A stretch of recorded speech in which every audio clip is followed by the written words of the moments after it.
In this video, I'm going to show you how to fix Suno AI app not working. First, to resolve this issue, we will first head over to our device settings.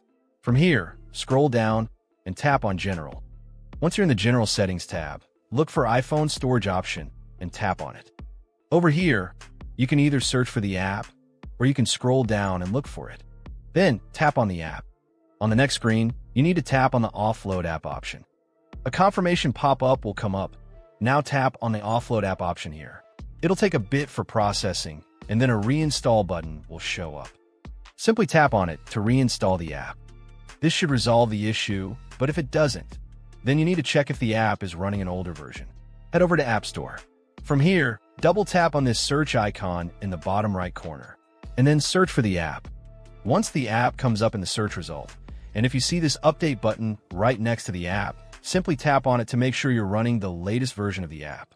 However, if you continue to encounter this issue, then you will need to completely reinstall the app, which usually resolves the problem.